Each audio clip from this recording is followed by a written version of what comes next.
Hey everybody, how you doing out there? How's everybody out in the world? Hope everybody is well and feeling good and smiling and taking care of business. This interview you're about to hear is with one of my favorite guitar players of all time. I don't think he ever really received the recognition he should have. His band was one of the best freaking bands in the world. Maybe one of the first, honestly, heavy bands. I mean, I would rank them right up there with sort of those early days of Deep Purple and Led Zeppelin. So here's a clue. Hope you can hear that.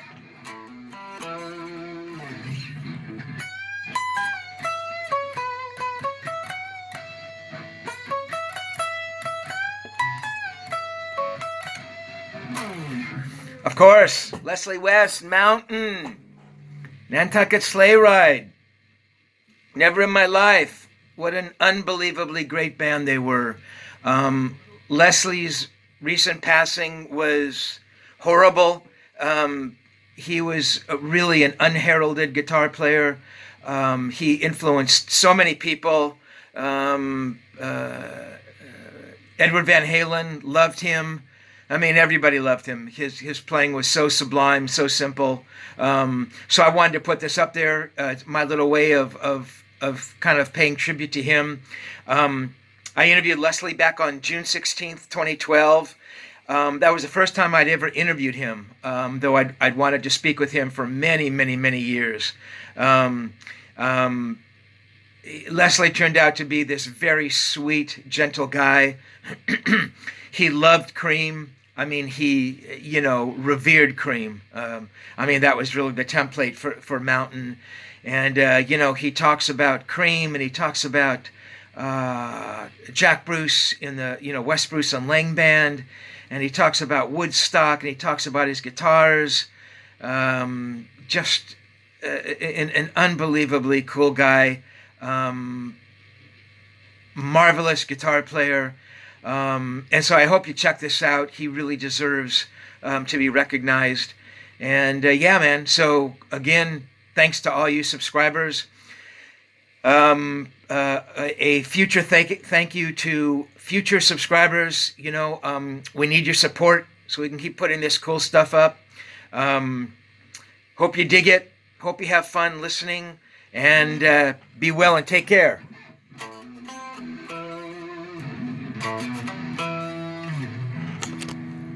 Bye. Hey, Leslie? Yeah. Hi, Steve Rosen from Guitar World. How are you, Steve? I'm great. How you doing today?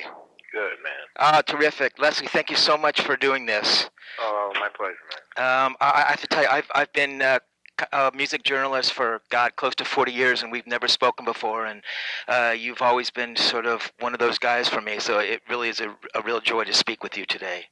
It's good, man. Cool, man. Leslie, this is for a little section in the magazine called Set List.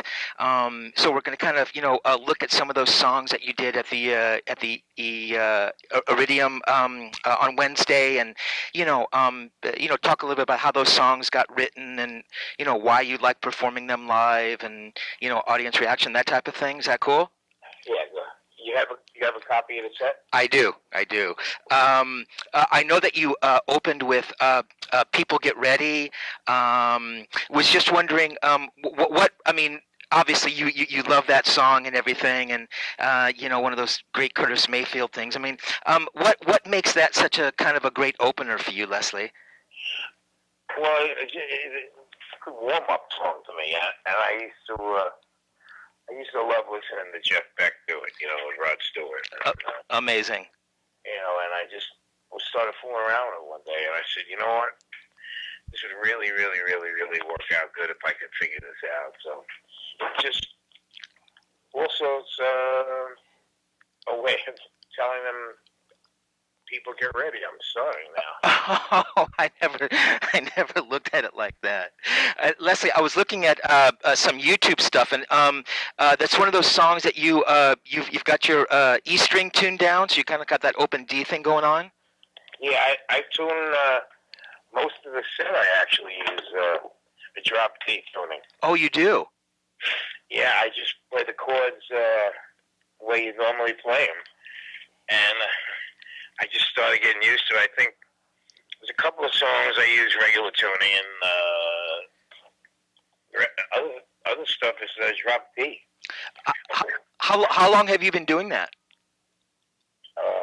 Years now. Oh, wow. I just started doing it, and sometimes I drop both of the damn E strings down to D, and Oh, I see. but now I just use the E string and drop it. But it's one of those things that you just got used to, and for some reason, it's even when you play regular chords, regular notes, regular whatever, the chords sound. Wow, you never know what you're gonna get. Yeah, exactly. Exactly. So, That's so cool. Leslie, the second song you did was "Blood of the Sun." Was just that freaking amazing song you wrote on your first on the Mountain record. I mean, Leslie, I mean, do you remember writing that song? I mean, it's kind of the first track from kind of your first solo record. Kind of a pretty monumental song for you, I would think. well, yeah, it was me and Felix actually, and I see.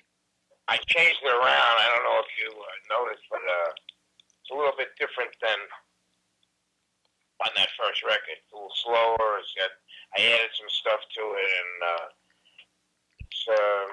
I only started doing it maybe 5 or 6 years ago again. Stopped for a while, but the good thing about having a lot of songs, you get a lot of shit to choose from. No kidding.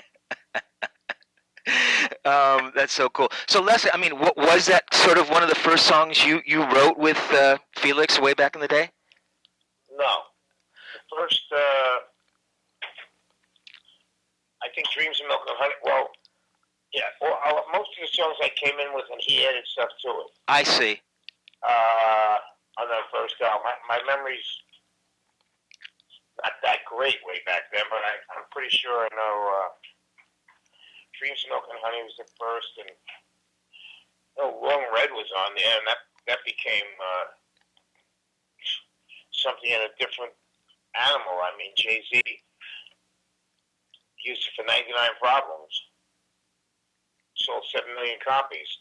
He sampled that and Billy Squires' The Stroke and put them together. I don't know if you knew that or not. But, Oh, wow. I'd heard about that. And then Kanye West took the same song, Long Red, and he wrote Barry Bonds and the People. And then Common took the same song, Long Red, and used it for his song. Gee, I didn't even know that. I forgot the name of the song. My wife said, "What's the name of the song Common did, baby? It's on the wall there." She's looking up the thing. Platinum Records. Yeah, but it's amazing that I wrote it in '69, and I didn't know it had a hip hop beat. Yeah. That's so cool. Yeah. I mean, Leslie, I mean, "Blood of the Sun" is, obviously one of your older songs. I mean, how does the audience respond to a song like that? I mean, obviously, I'm guessing your audience knows that song and kind of the era it came from. Oh yeah, Kanye West did Barry Bonds, and there's another one, and Common did The People, but I forgot the second. But Kanye did 2 songs with Long Red. Well, when I do Blood of the Sun, it's from my first album, so if they were, real fans, they would know that, and Dreams of Milk and Honey, and some of the other ones with a new take on it. Some of them, they recognize the riff when it comes in, but some of the other stuff, when I listen to the original version, it doesn't sound anything like the way we do it now. No, and in fact, there's no solo on that original version at all. Yeah, really. Yeah, so that's so cool. The third thing you do is a theme, which is obviously kind of, I'm guessing kind of a signature song for you, Leslie. Yeah, especially since Jack Bruce wrote it with Pete Brown. It just turned out to be, people actually thought it was our song. Definitely. And I guess helped define who I was, that song, with the solo and the playing and the chord change. It wasn't like, what was great about it was Felix came back from producing Jack Bruce. We were putting the songs together for Mountain. He says, Jack has this song. He started playing for me. I said, boy, that sounds complicated with all those songs. All I knew was three chords. And it took me a while to learn it, and I'm glad I did. So you hadn't heard Jack's version when you guys did your version? Felix just played it, and he said, listen to this song, and then finally I listened to it, Jack's version. Chris Spedding played the guitar on Jack's version. That's right. It was, I said, wow, it sounds like two different songs. But, it's a great piece of music, that. It really was. And, you talk about your solo on the record, Leslie. I mean, was that just something you kind of, I mean, like you said, the changes were a little bit more complex than what Mountain had sort of been doing. I mean, did you kind of just feel your way through that solo? Did you have an idea what you wanted to say with it? I mean, it was such a beautiful solo. I had no idea. In fact, I started playing, it was in the key of A. I do it in G now, but in key of A, and I started to go to the bar position where A was, and Felix said to me, no, that's not going to work. He's trying to tell me about what a relative minor was, and he says, if you pretend you're playing a blues, an F-sharp minor, it's going to fit. And he said, don't think of anything else, but just pretend you're playing a blues. And all of those notes in that solo, that was one take, that solo, believe it or not. Oh, my God. I did with one take. And I just played it, and Jesus Christ, all those notes fit right up. So then I took the trouble to learn, let me see, what's the relative minor for every key? And this pentatonic scale. So it taught me, did that open my eyes. That's amazing. And then Leslie, then obviously, later you'd obviously be playing the song with Jack and West Bruce and Lang and stuff. I mean, that must have been pretty amazing, right? Yeah, we only got to play it a couple of times. Well, I think with West Bruce and Lang, we had a piano on stage, I think. Oh. Yeah. Interesting. And but I later on did it with him again. I did an album called Theme, and I redid the song, and he came in and sang and played bass on it. It was, he's an incredible musician. Yeah, was that on, I'm sorry, Guitarded? No. It was on an album called Theme I did for Passport Records a long, long time ago. I think, I don't know what, you know who re-released it? I'll tell you, Voice Print re-released it. Oh. Yeah. Interesting. Never in My Life is the fourth song you did, which is kind of one of your unbelievable riffs, Leslie, from Climbing. I mean, Leslie, do you remember where that riff came from? I mean, can you remember kind of writing that riff? Yeah, I remember writing. It was the first song I ever did, and then Corky and I got together, and I started playing it, and we wrote it. I just had that in my head. I'll tell you the truth, I just wanted everything to sound like, well, let's be something Cream would do, Seriously, and then the best part was we were in a record plant finishing the album Mountain Climbing, and Jimi Hendrix was in the next studio, and Felix says, why don't you go ask Hendrix to come in? I said, I don't know Hendrix. He says, well, tell him I'm in here producing the album, and you'd like him to hear it. So I went next door. I said, I call him Mr. Hendrix. I'm so stupid. Mr. Hendrix, Felix Papaloni's next door, and I know Jimmy was interested in working with him, and I said he'd like you to come in and listen to the album. He came in, and it's the first song he heard. And he heard that riff, and he turned to me, he says, nice riff, man. That's all I had to hear, man. I didn't talk to anybody for about a month. That's so cool. So Leslie, I mean, you seriously were sort of, thinking in one part of your brain, is this like a Cream sounding riff that was sort of the direction you were kind of looking for a little bit? Well, listen, after I heard Cream with those kind of songs, Sunshine of Love and all that, that's what I wanted to do. Now, I thought of the guitar like that. You know, you play chords, Beatles songs, and changed my life. It changed a lot of people's lives, you know. Yeah, definitely. And basically, they were playing blues shit. They were. Yeah. So it was Cream. I mean, way more than like Hendrix or Zeppelin or those bands. I mean, Cream was the one that really did it for you. Yeah. Wow.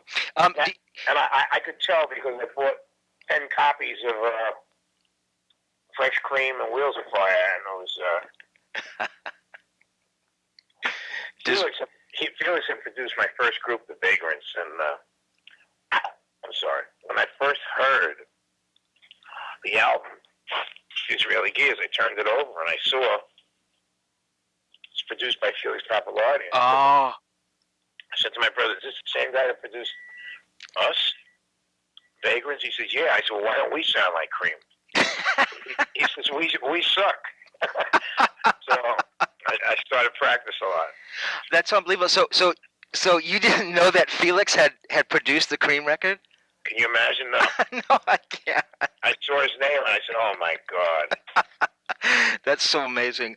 I mean, Leslie, what I loved about the Never in My Life riff is that, you know, the song is in G, you know, but the riff starts on C. It's just the greatest thing I've ever heard. I mean, did you have any idea when you were doing the riff that was happening, or was it just that's where the riff came out for you?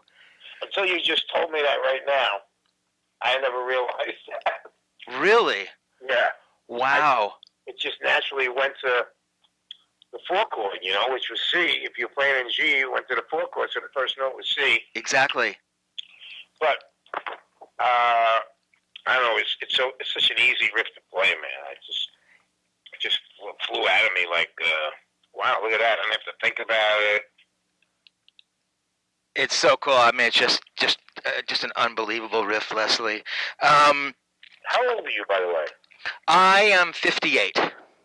Well, you sound like you're 25. Oh yeah, I have a young voice, but I mean, trust me, I know your Mountain albums. I'm also a guitar player, not a very good one. In fact, I jammed the other night and we did Mississippi Queen and Never in My Life. You know, like you said, those are riffs that like, you know, people can play. Nobody ever sounds like you doing them, but you know, it's a kind of a riff that even I could, you know, handle. You know what I mean? I saw a Japanese band on YouTube. In fact, my wife noticed we were at the NAMM show for Dean Guitars with my guitar series. Yeah. The Japanese guys came over and just looked at me funny, and I said, what is the name of the group? And they were bowing, and I saw them on YouTube, and then they gave me their website. They have every junior I ever had. Marshalls, they do the mountain stuff to a T. I couldn't believe it. I wish I knew the name. I would tell you, and you could go, huh? Fuji? Oh, yeah, it's Mount Fuji. And go see if you can look it up, man. But I will. It is unbelievable. That's amazing. I mean, Leslie, talking about the juniors, I mean, do you still have all those original juniors? Nope. You don't? I have one. You have one? One I gave to Pete Townsend after I did the Who's Next. Oh, right. Oh, my God. And the other night, believe it or not, the first night at the Iridium, guy comes backstage, and I said to my tour manager, can you find out who this guy is? I don't know who he was. He was like an older man standing around. Yeah. It was Les Paul Jr. Oh, my God. You know, because Les Paul used to play at the Iridium until he died. And, I know that, yes. So my wife comes back, and I said, honey, this is Les Paul Jr. She says, I know him from Facebook. And the guy was just so gracious and nice. And I said, oh, my God. So when I introduced him to the crowd, I said, I can't believe the guy who was named after my guitar is in the audience. His name is Rusty, but Rusty Les Paul Jr. And he was so sweet. I think he fell in love with my wife. He says, oh, I know how to get in touch with you. I'll just get in touch with Jenny. I said, well, you do that. And, but I started playing Les Paul Jr., man, because the guitar I had was a crappy Swedish guitar. I even forgot the name. It wasn't a Hagstrom. Thank you. That's what you were playing? It was so shit, but it was new. I traded a goddamn Stratocaster for that guitar because the vagrants started out. They all had new instruments, and I had this old Stratocaster. Can you imagine? Oh God. So, listen. I mean, what attracted you to the Junior? You know, everybody else was kind of playing. Is your name Dave? I'm sorry. What's your name? Steve. Steve. Yeah. Felix didn't like the Hagstrom because it didn't stay in tune. So he said to me, "Listen, there's a guy downtown named Matt Humanoff. He's got guitars." I know Matt. Oh, fine. Yeah. So Felix says, "I got some guitars he's working on. Go down there, tell him, give you one of my guitars." So he gave me a Les Paul Jr. What he actually was supposed to give me was, Felix had this Gibson Les Paul that had actual Eric Clapton's name on the head where it said Gibson. You're kidding. It was cracked. So I went down there, and he says, "Go pick it up." He's had it for too long. All right. I go down there. Well, magically, this guitar was missing. And Felix is getting pissed off because he thinks, all right, he must have taken the guitar. Yeah. He wasn't giving it back or something. So he said, "Give him something else." So he gave me a Les Paul Jr. And I looked, I said, I always called the guitar, I said, "This is like a tree with a microphone." It was like a hunk of wood, one pickup. When I plugged it in, I said, "Oh my God," it was so powerful and loud, that P90 pickup. Wow. So that was my guitar, and I started buying Juniors all over the place, in Texas, at pawn shops. And so when we came out with the Dean Leslie West series, we tried to make that pickup with a humbucker, because P90 was a single coil pickup. Right. And I think we came pretty damn close, man, because the pickup on my guitar is it sounds really close. Yeah, I know those Dean guitars are amazing that you use, Leslie. So the second you picked up the Junior, I mean that the Leslie West sound was kind of there. I guess so, but more than anything else, it stayed in tune, except it had those ivory tuning gears, and they were sort of bent. This is an old guitar. It was a 56. Wow. And I had somebody straighten the gears out, but it stayed in tune. And then I started buying the mustard-colored ones, and I found out which ones actually sounded better. The double cutaway TV model just wasn't as powerful as the single cutaway. Yeah. Interesting. The whole neck was extended, and I used to bend it, and it would go in and out of tune. I used it at Woodstock, but it wasn't my guitar of choice. But the Les Paul Jr. is, it was just a stroke of luck. Let's put it that way. Oh, that's so cool. And it was cheap. The guitars, I used to pay $100 from down south in the pawn shop, $140. I remember we were on tour with Mata Hoople, and all of a sudden Mick Rouse is going with me to pawn shops, and he must have bought 4 of them himself. Oh my God. We saw these. Nobody really knew that these were valuable guitars then. Yeah. They thought they were just old, beat-up guitars. Definitely. And something happened where all of a sudden somebody got real smart and started going all over the United States buying up old Les Paul. I remember going to England for the first time. We're going through customs, and we're coming in, and Jeff Beck is coming home. With Jeff Beck.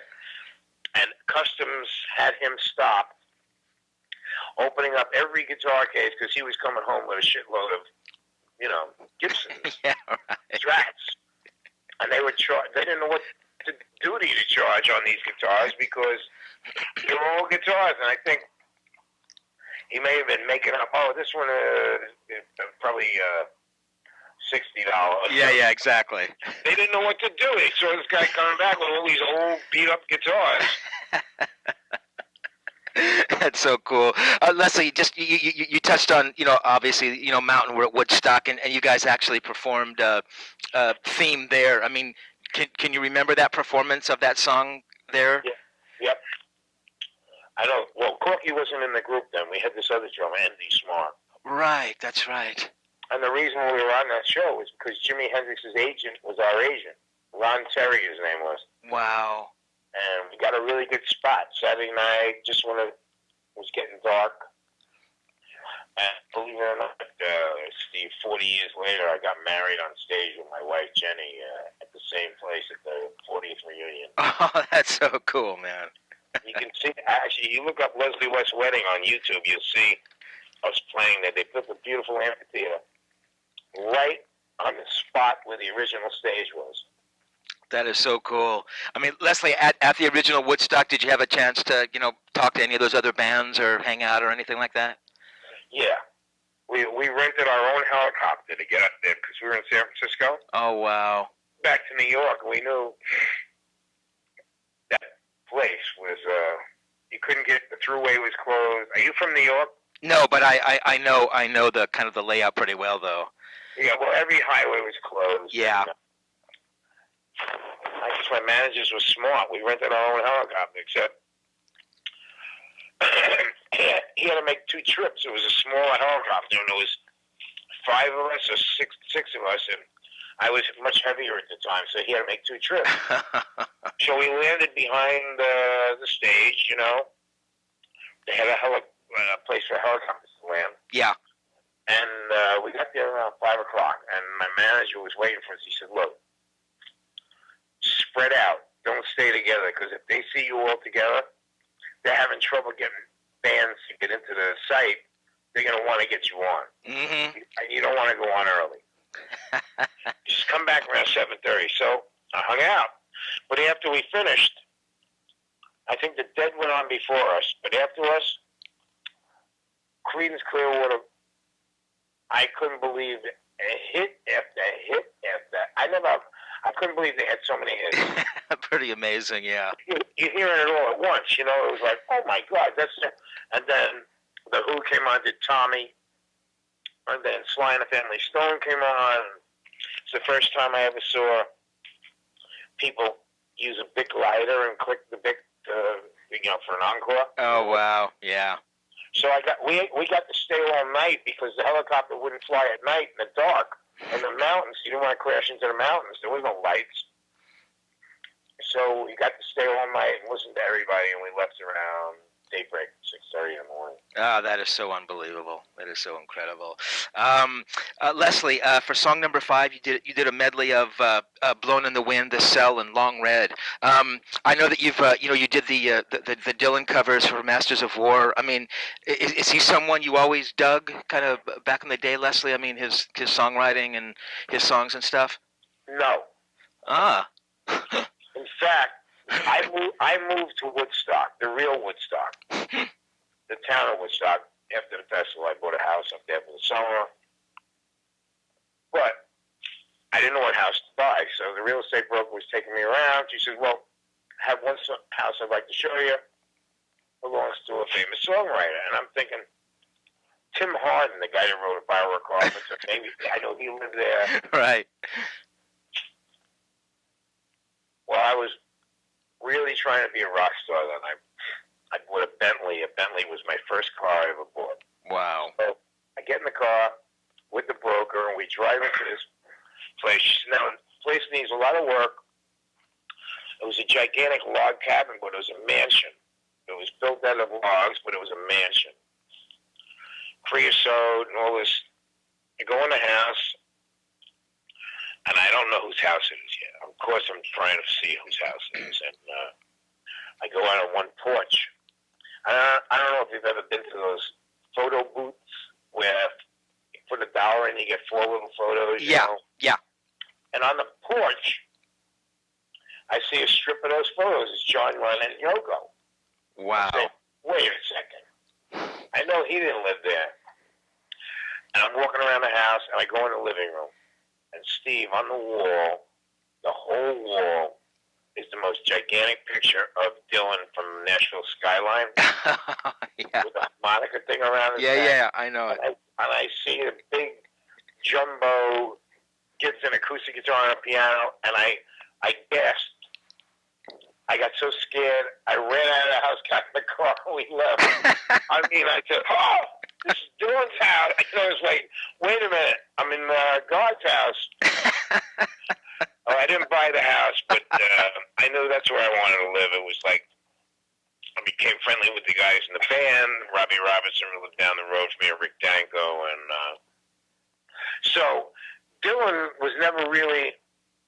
I didn't never like his voice or anything, but when we were getting ready to do this album, I was in Belgium. I heard Neil Young did a version of "Blowing in the Wind" with a Celtic choir. No drums, and just violins and a choir, and I heard the song. I said, "Wow." First time, I wasn't really into the words. You know, somebody once said, I don't know if you ever heard of John Styx. He's a famous guitar writer. Yes, I know, John. He said, it seems like Leslie uses the vocal as an excuse to get to the guitar solo.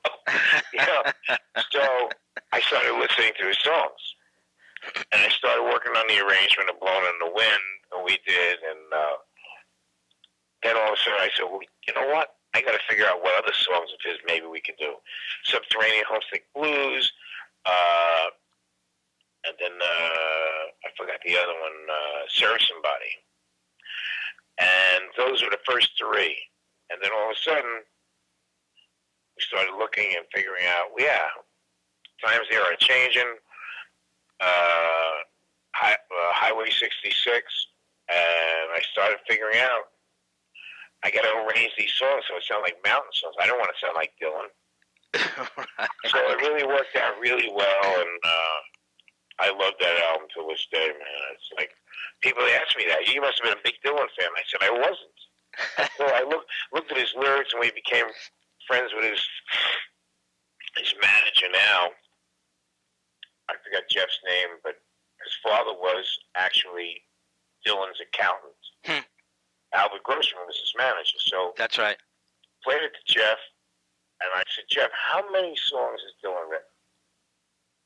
I hope you're sitting down for this, Steve. He wrote 780 Wow. songs, and when you listen to his songs now, they sound like he wrote them last week. Pretty unbelievable. They're so relevant, you know? Definitely. Especially the times there are changing. He's talking about the congressman, and, you know, it's just mind-boggling. So he was something else. I don't know if he ever got to hear the album. I wished he did, you know. That's interesting. I was going to ask you if you knew if you ever heard it or if you actually ever met Dylan. Well, yeah, I did meet him at Manny's Music Store in New York one time. The owner, Henry, said, come here, Leslie, I want you to meet Bob. And, you know, Bob, he didn't give a shit. He was playing harmonicas. But the best part about that whole thing was that Kenny Aronson, who played bass with Dylan on the road, Right. he played bass on that album. And Oh, that's right. yeah, so I knew Kenny for years because he was, when Mountain broke up, we had auditions, and Kenny came and played bass with Corky and I at, you know, we were Leslie West Band. Oh, right. And I knew Kenny for that long a time, and then when it came time to do this album, I said, wait a minute, I think Kenny plays with Dylan.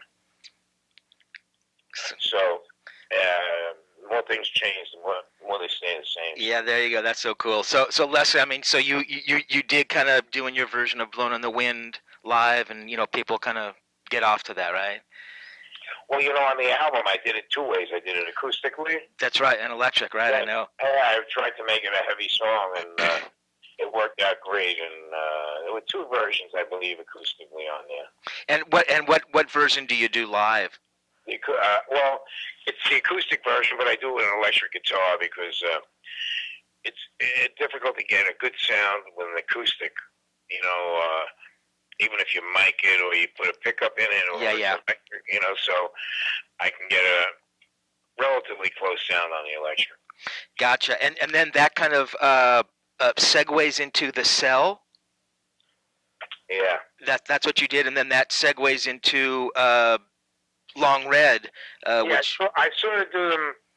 Maybe I do it a little differently when I do the cell first, then I do Blowing the Wind last. I throw a Long Red in there. It gives me a break to.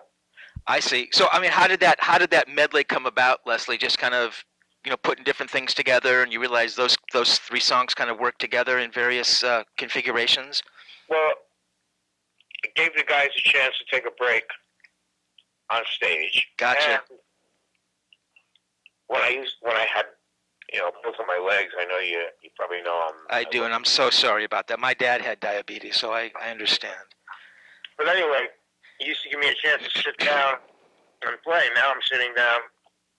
I'm not really good at standing with the prosthetic with the guitar. It's I don't want to fall, and I also don't want to worry about falling.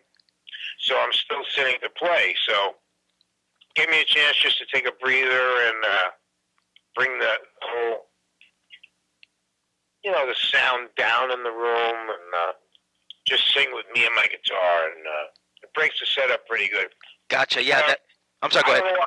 I don't know why I picked those three songs, but it worked. Yeah. No. It's absolutely. I mean, I've heard sort of different versions on YouTube. I can kind of look around. The six. Steve, hang on a second. My wife's Sure. sitting here. What do you want? I can't. Levon Helm was when I was living in Woodstock. We were really good buddies. And at our wedding, Levon was on the show. It was the 40th anniversary of Woodstock, and there was a bunch of groups. And oh right. Yeah, that was sad. Levon played. Not we played, but if you look at that YouTube video, you see one in the middle of our show after Nantucket Sleigh Ride. I told it was about 20,000 people the amphitheater holds now, not 400,000 like the original, but it's a gorgeous theater. And I said, this would be a great opportunity since 40 years and a day I played here in Woodstock. I said, this would be a great time to get married. And the place fell silent. They thought he must be jerking us around or something. But then the Justice of the Peace came out, and all the guys came out, and they held my guitars in an arch. And Jenny came out with the president of Dean Guitars, Elliot Rubinson, was there, and he walked her out. But you see Levon holding one of the guitars. And what a great dude, man. So I just want to say something about his passing. Yeah, that was sad. It's a shame. And I know that for a long time he was sick. He was in that movie Coal Miner's Daughter. He played her father. The father, he was great. Yeah.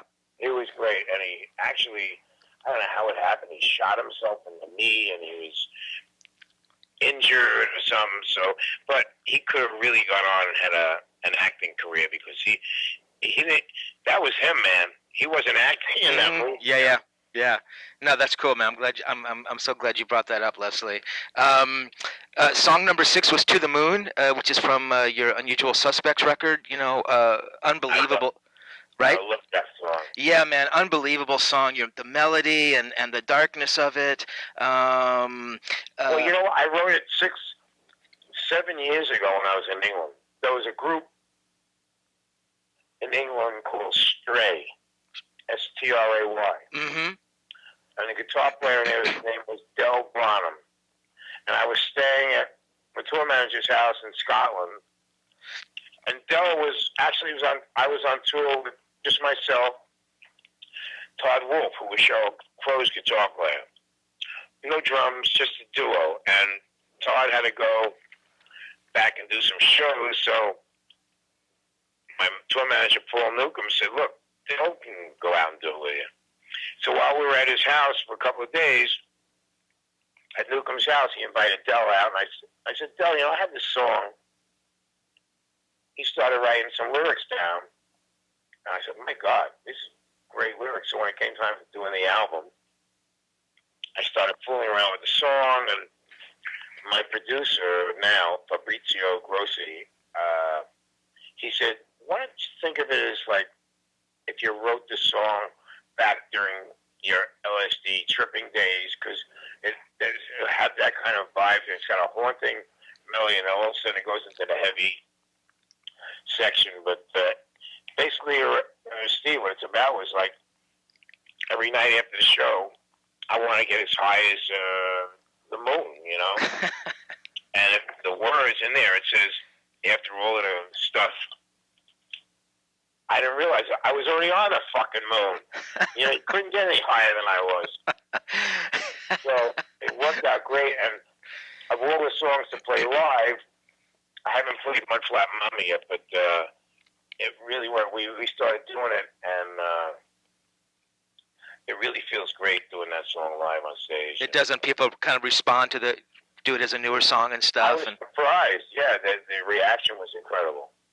That is so cool. I mean, Leslie, just briefly. I mean, you talk about LSD. I mean, were you guys all kind of doing that back in the day? I mean, is that? No, I did about 6 trips. My brother did 400. It was unbelievable, you know. And that's when we went to see Cream way back, you know, when I was in the vagrants. I remember I told you, my brother said, I said, how come we don't sound like Cream? we went to the Village Theater, which became the Fillmore East. Oh my God, you saw Cream there? Saw Cream there, and my brother told me, let's take some acid. So the curtain opened up, and the first thing I heard was Sunshine of Your Love. I remember Clapton was wearing a fringe jacket. I know that jacket. A wine flask over his shoulder, and he had these high moccasins on, and I know where he got them because Felix told me it was a store called Fair Child Indian Crafts out in the valley in L.A. I looked at him, and I heard Sunshine of Your Love, and I looked at my brother, I said, Larry, we really do suck. I mean, Steve, it was like shocking to hear how good you know. I mean, it was like unbelievable. It was like incredible, right? More than that. Because I realized, how in God's name are we going to even come close to sound like this? So that became my goal.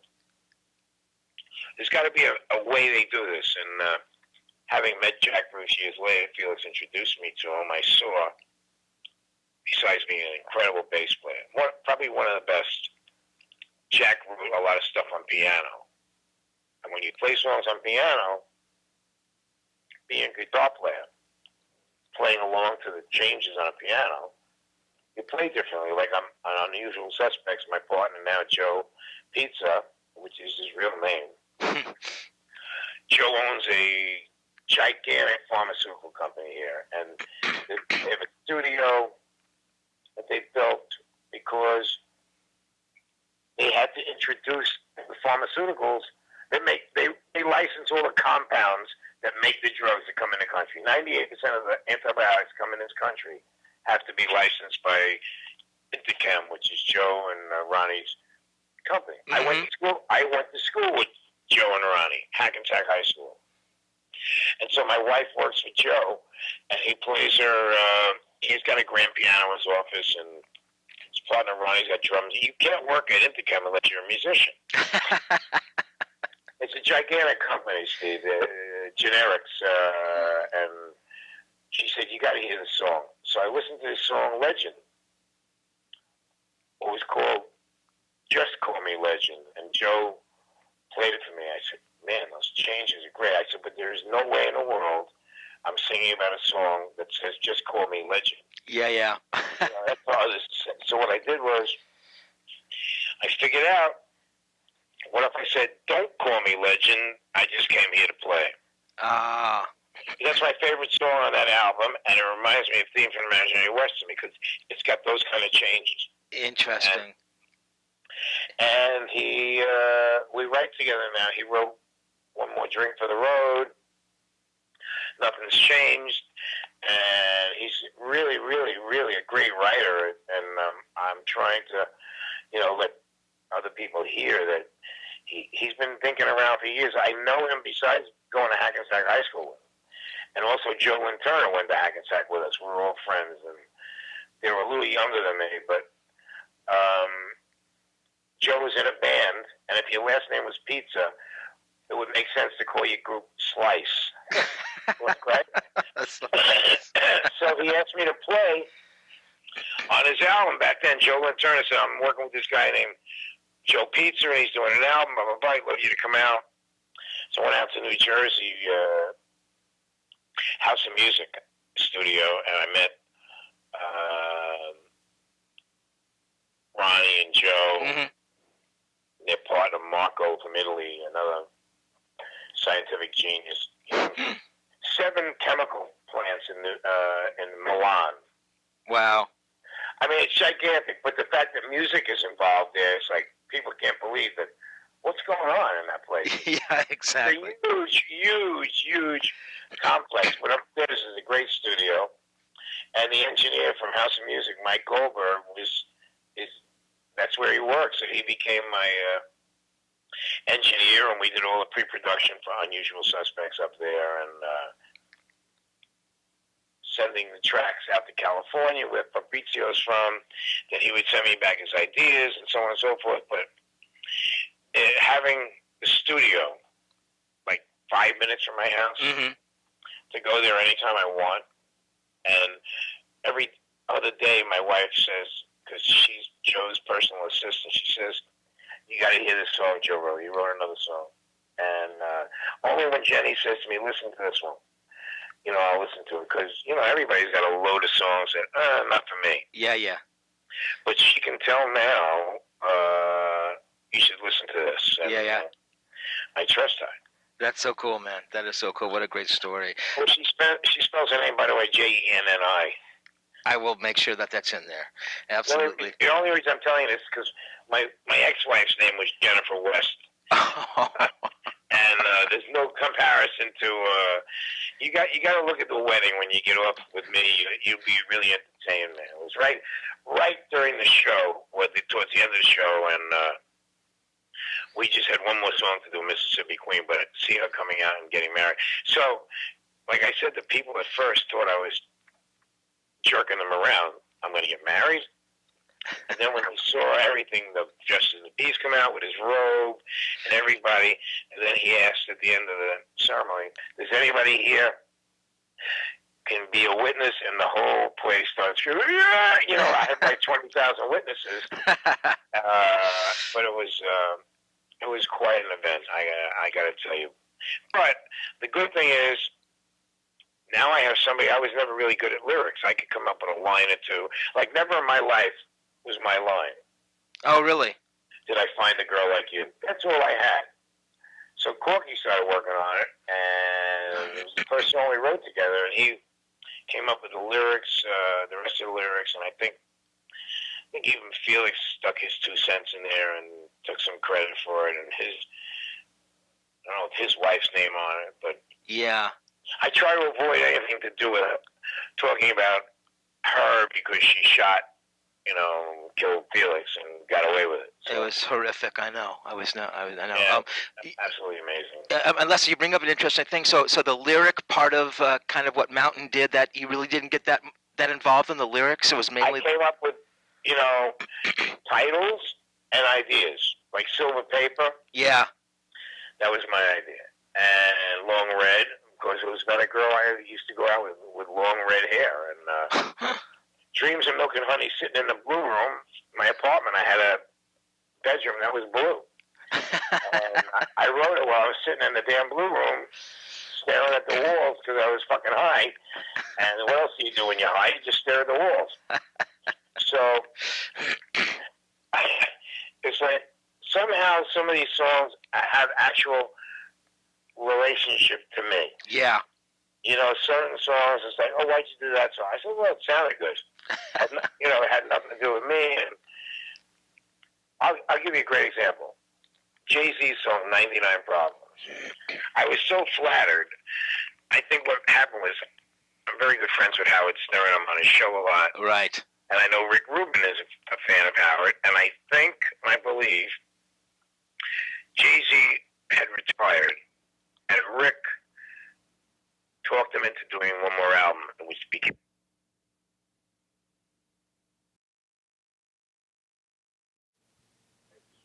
mashed them together, and that became 99 Problems. But I was always wondering, what the hell? I got 99 problems, but a bitch ain't one to hit me. I'm thinking to myself, what did he write that about? Must have been a girl. It turns out, if you look at the video, and then I saw him explain it. He got stopped by the cops. He used to live in Brooklyn. Pulled him over. Been out searching the car. They didn't find anything, so they called for the dogs, to sniff out the car. Yeah. All of a sudden, the cops had another call on their radio, more important than searching his car. So they had to leave. And the dog never got to sniff the car, so he wrote the song, I got 99 problems, but a bitch ain't one. That was what it was about. I said, oh, my God. And I said, holy shit. Because in a million years, it's almost like Son of Sam. Would anybody have realized that Sam was his dog? And it was like, it's amazing what makes somebody name a song. Yeah, pretty smart. Pretty cool. Definitely. Leslie, we're talking about Cream a moment ago. Song number 7 is Crossroads. I mean, obviously... My favorite, and their version. I know it was written by, I think... is that a Robert Johnson song? Was Robert Johnson Crossroads... or Elmore James? No, I think you're right. It might have been Willie Dixon. I think you're right. Willie Dixon did a spoonful. I don't know, but it was one of those guys. Yeah, you're right. But the playing part of it, when Wheels of Fire came out, Cream's album, I can't tell you how many. I just sit and listen to that song over and over because it was a live performance, So I love playing the song. I play it now for years during our show. I get recharged. I do it about halfway through the set or something like that. What number did you have it down on that list? I had it on song number 7, and there's kind of 1, 2, 3 more songs. So a little past halfway. I don't know what that might have been Monday's set or something. I guarantee I didn't probably stay true to that set. I probably switched things around, but it's I see. A guideline for me to look at. Sure. Years ago, I never even used the set, but now the guys want to know what's coming up. Gotcha. I mean, so that live version by Cream is like that's some of the greatest playing that Eric and Jack have ever done, right? In my mind, it's amazing how Jack used to tell me they never talked. I mean, even Theme for Imaginary Western, Jack wrote that while Cream was still together. I know, and they didn't want to do it. Yeah, Eric didn't want to do it. He thought the chords were not, 12-bar blues chords and this and that. And it might have been the luckiest thing that happened to us. But, yeah, so. I mean, Leslie, did you actually sit, because I was watching some of your YouTube stuff of, you doing some versions of Crossroads, and you kind of do your own interpretation, but, did you ever actually sit and learn any of Eric's licks or anything, or? I listened to it. I try to take some of the damn riffs, but not really. The most important one is while he's doing a solo, comes out of it, and it comes back to you can run, and you listen to it. It's not, the phrasing isn't what he sings. It's you can run. It's you can run, and a goddamn guitar and a bass and Ginger are right on that accent. And I try to explain to different drummers, like Bobby Rondinelli's playing with me now, and I try to explain, even to Corky, I said, you don't have this right. If you listen to the live version, his emphasis on you can run, and there's just something about the solo. There's a few little lines in there he does that I try to do. Well, I realized you don't want to really copy somebody. You want to interpret somebody. Yeah, exactly. Did Wes Bruce and Lang do Crossroads? No. Oh, I didn't think so because I couldn't find it anywhere. We didn't do Crossroads, and we did Sunshine of Your Love and Politician. Yeah, definitely. Politician was one of my favorite Cream. When Jack wrote that, he showed me that riff, the way it goes. It's one of the, oh my God, what a riff this is. It's so amazing. And yeah, he told me that he would write these songs, and Pete Brown, the main lyricist for Cream, was a poet, and he'd give Jack 9 versions of a song, and people to pick one that you like. Wow. Lyrically, so I'm driving around London in Jack's Ferrari with Jack one day. I see this hippie-looking guy sitting on a corner on the curb. He's wearing one of those Afghani coats, you know, with the fur inside. I know exactly. Yes. You know what I'm talking about? Yeah. Yeah. I said, look at that guy. And Jack says, that's Pete Brown, mate. I said, aren't you going to stop and say hello to him? He says, no. You know, it's like, I think Pete's way out there or something, but, you know, he's just sitting on a corner in England, and some of the lyrics were amazing, you know, and that was what I thought made Cream unique. It wasn't just like lyrics like, well, the house burned down and my dog died, and Yeah. holy shit, they took great riffs, great chord changes. Jack wrote I Feel Free, and to me that was, I think, even if I'm not mistaken, you can check, Janet Godfrey was Jack's wife, and I think she wrote lyrics on one of those songs. I think you're right. Yeah, and I later met Janet, and of course Malcolm, we played with a couple of years ago when Corky and I decided to do West Bruce and Lang. Jack wasn't able to do it for whatever reason. Maybe he hates me, who knows. Oh, But, why would he hate you? That's ridiculous. well, something went down years ago. It had to do with, we were managed by Bud Prager. He was managed by Robert Stigwood. And to get that West Bruce and Lang, I mean, it was such a, I can't even begin to tell you, the hassles, and his manager's telling that what I'm doing, and my manager's telling me what he's doing, had nothing to do with if we actually talked together. Yeah. It had to do with the managers, you know, and which is usually the case. Definitely. I mean, Leslie, I mean, just kind of looking at the West Bruce and Lang thing, I mean, there were moments when I thought the band was really amazing, and you know, but it could have been more, I thought, right? You hit it on the head, man. Drugs entered into it. We really never got the chance. You know, Clive Davis came to see us at Carnegie Hall. West Bruce and Lang was playing there. We didn't have a record deal yet. And we sold out 2 nights at Carnegie Hall. Wow. Clive came down, and that's what clinched the deal for us to sign with Columbia. And for a group to play Carnegie Hall and sell it out with no records, we had nothing. Yeah, that's insane. And all of a sudden, now we had, you know, a record deal, and it was mainly, I can't tell you the thrill that I got when we played Politician and Sunshine of Your Love. It was amazing for you? Yeah, well, we were rehearsing. We were rehearsing at SIR Studios in L.A. Yeah. We were outside. They had a basketball court there out in, for a while. We were outside there. Went back inside, and we started rehearsing Sunshine of Your Love. And I looked over at Corky. He looked at me, and I said, "You believe this?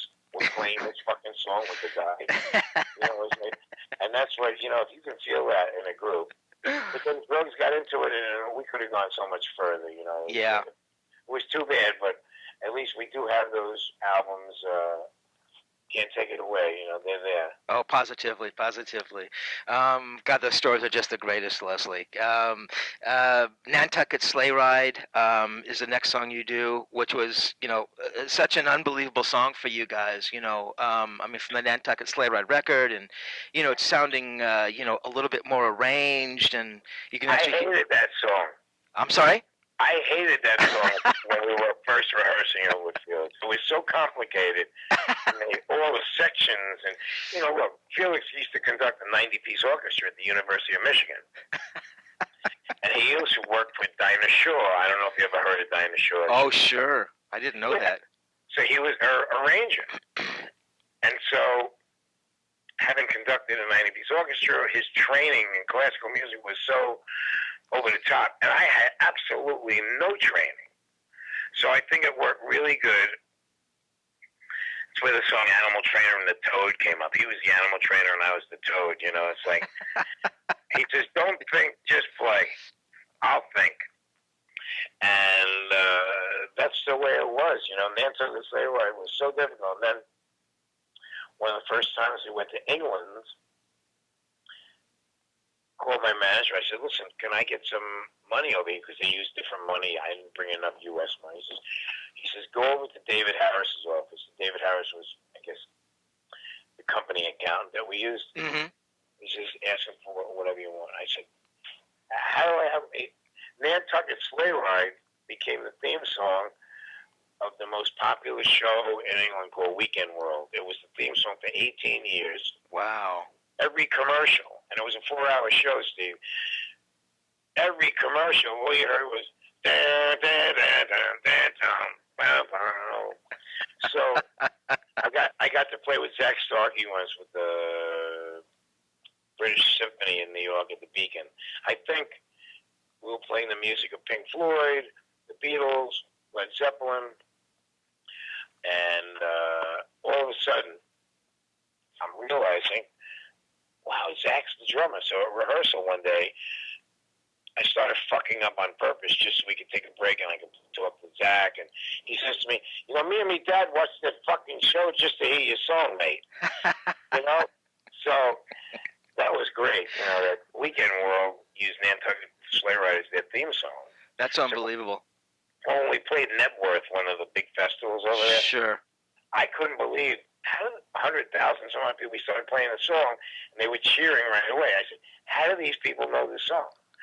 And then all of a sudden somebody said to me, by the way, that song is the theme song to the most popular show in England, and so it was, became one of my favorite songs. Oh, it did so, but I mean, when you pulled it out to start performing it live, I mean, you dug it. I mean, you wanted to bring it back, and yeah, well, I started singing it, and I figured out another way of,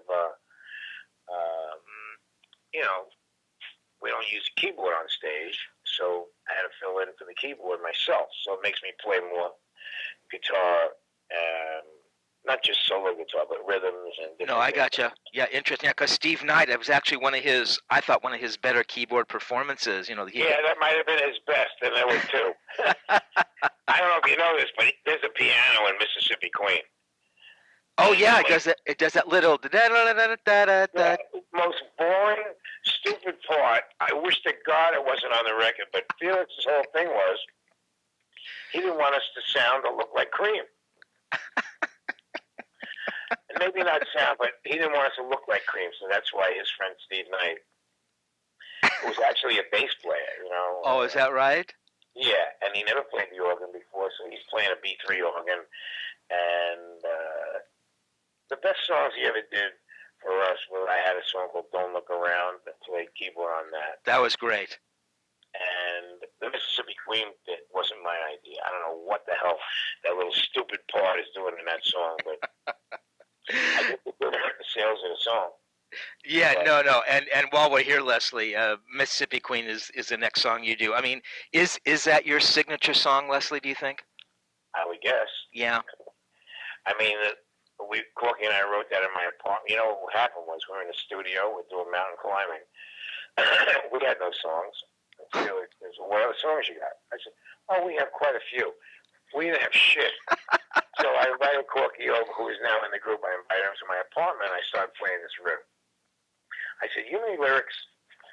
And so he had parts of Mississippi Queen, you know what I mean, way down around Vicksburg. There was another guy that wrote some of the lines in that, not as much as he got credit and paid for. Mm-hmm. David Ray.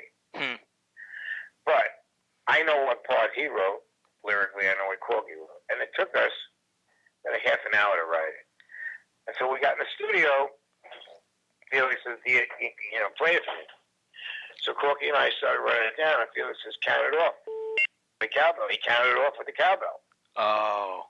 And that's why the cowbell's in the front of that song.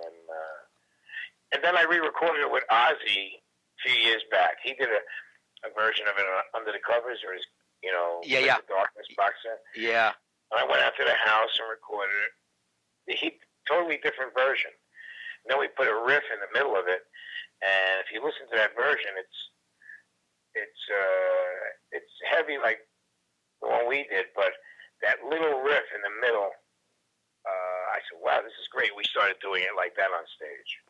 And then now I go back to the original. So some of these things give you a new life, breathes life into songs that you've been doing every day, mundane stuff, and you say, oh, look at this.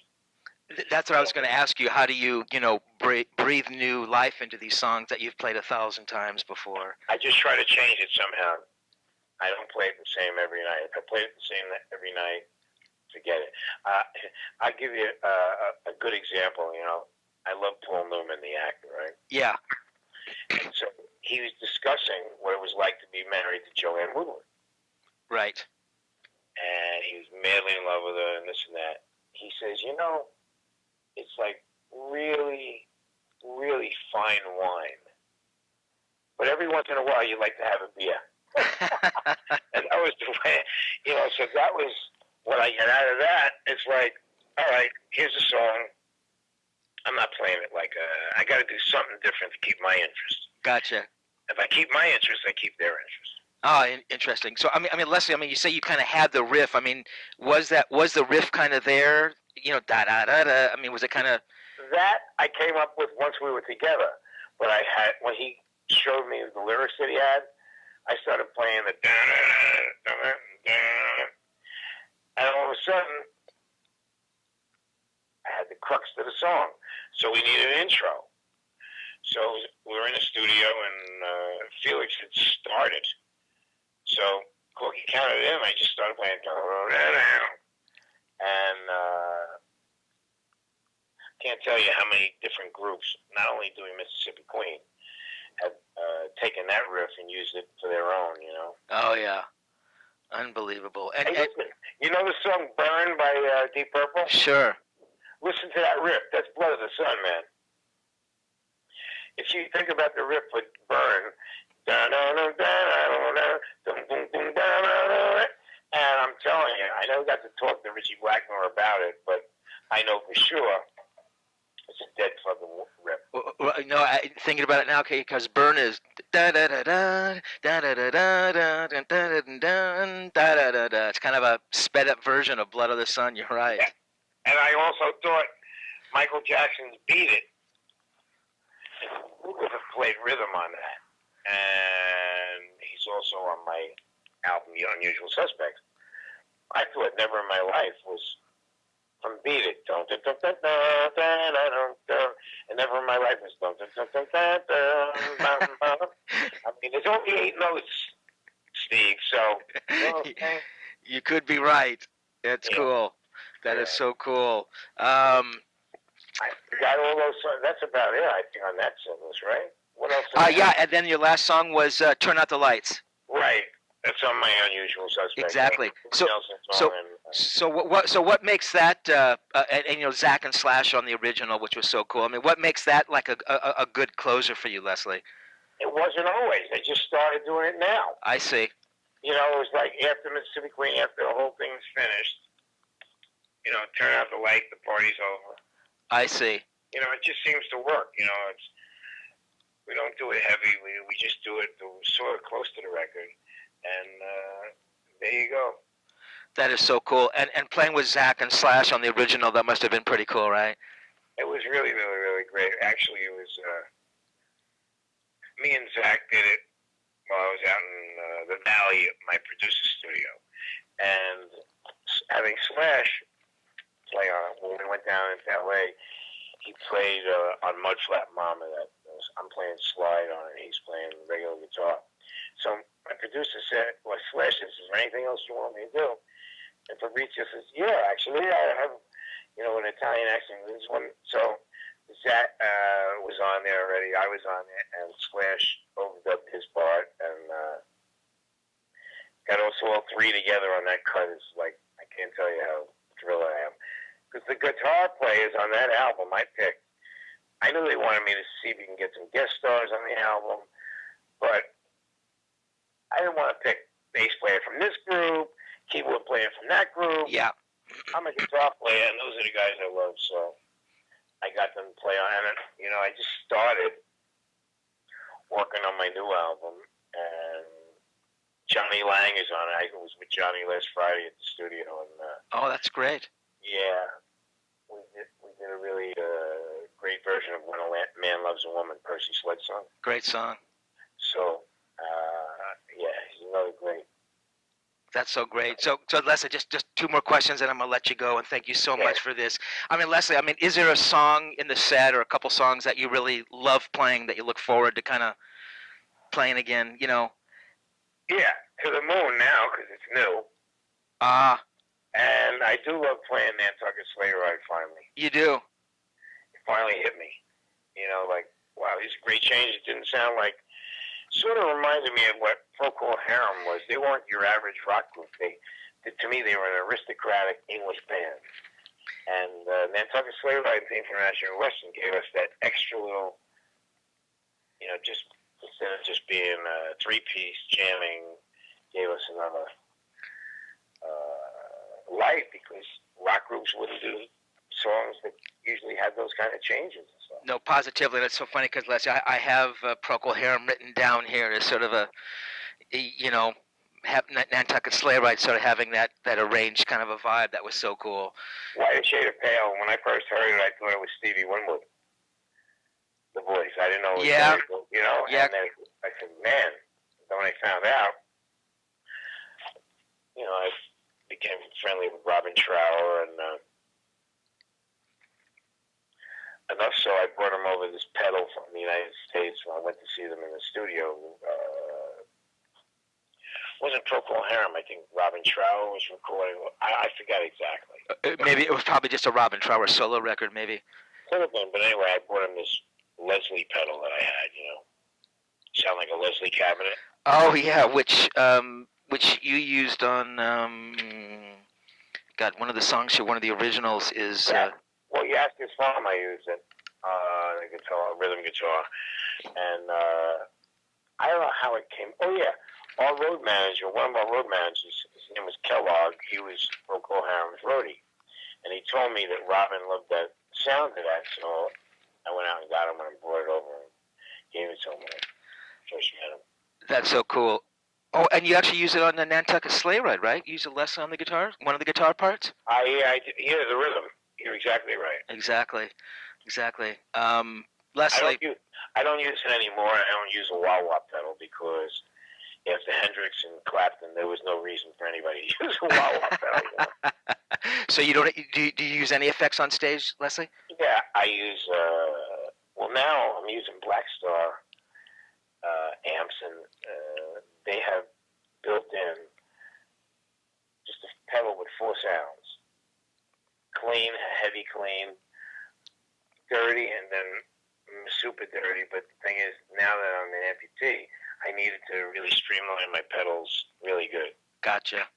So half the pedals are on the floor. I can hit with my left foot, and now I figured a way to put them right next to me on a little table, and I can, play with one hand and switch the sounds.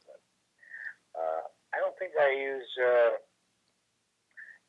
Not now, since I started using the Black Star. I used to use an OCD, Excessive Compulsive Distortion.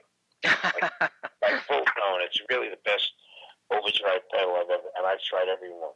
This one has a real natural sound. It doesn't sound fuzzy. It doesn't sound like he did something to the amp or whatever. Yeah. Yeah, and that's what I use, and I use a delay, and that's it. That's cool. That's so cool. Leslie, thank you so much. That was just unbelievable. I mean, I can't tell you, what it means speaking with you. You are just one of the greatest guitar players who's ever lived. And, I've seen Mountain. God, you guys used to play at the Palladium. In fact, I think I saw that Mata Hoople tour, the Palladium here on Sunset Boulevard. We used to go with my brother and all our friends, man. We'd go. And in fact, our standing joke, and I mean this as with all due respect, is, we can almost hear Steve Knight tonight, you know what I mean? Because you and you and Felix would, have the amps, the stacks cranked, and Hey Steve, let me let you know a little secret. Yes. I made sure you didn't hear Steve Knight. I had my guitar tech go over there and lower that motherfucker in the mix. I don't want to hear the piano, except on the songs that, wasn't the Palladium Lawrence Welk's place out there? Exactly right. Well, I'll tell you who it was with. It was free. Oh, my God, you're right. Yeah, and I think what happened was we flew. I forgot we flew over. Got off the plane or something. I heard the stewardess go over to Paul Rogers and say, "Do you want to wake him up?" Paul Kossoff. He was dead, and he didn't play at the plane, but we had to play. On the plane, he just never woke up. I think he probably OD'd from taking Mandrex. Mandrex was like an English quaalude or something. I know very well. I was at that show. I've written about that show. I wrote a book about Free, and I was at that show. I actually went to the rehearsal. Not for you guys. I don't know if you guys did a sound check, but Free did, and Paul played. So I don't think Paul actually died that day, but yeah, he never came back out Yeah, to. no, it wasn't that day. He never. Let me ask you a question. Yes. There's another guy that gave me a book that he wrote about Free. This isn't you. Did I ever meet you? Leslie, I think we actually may have met once. This is before I was even riding. When you got Mountain played the Santa Monica Civic, and I think I somehow got backstage but said hello. I think you're thinking maybe of the is it the big hardback book? Is Yes. I met the guy in Reno. That's David Clayton's book. He was like kind of like a Free fan club guy, and he wrote that thing. Although I don't know if he ever actually interviewed the guys. I wrote one because I'd interviewed Paul Rogers, and I kind of knew those guys. I'd interviewed Kossoff for Guitar Player, one of the last interviews he ever did before he passed away, actually. But I saw that show. I remember Mountain. That's right, you guys played that show. Oh God, you were just it was just the greatest thing I've ever heard in my life. I mean, you were just, and you still are. You're just that's great, man. an astonishing guitar player, and thank you so much for indulging me with all my stories and living my past life and stuff. And well, you did a good job. You knew your shit. That's for damn sure. Thank you so much, Leslie. And look out for the story in Guitar World, and please take care of yourself. Okay. Thanks so much. I mean, Karis, I guess, can give you some pictures if you're going to use any pictures. At least he'll give you some ones where I like that picture. Definitely. All right, man. Thanks so much, Steve. Thank you, Leslie. Bye. Bye.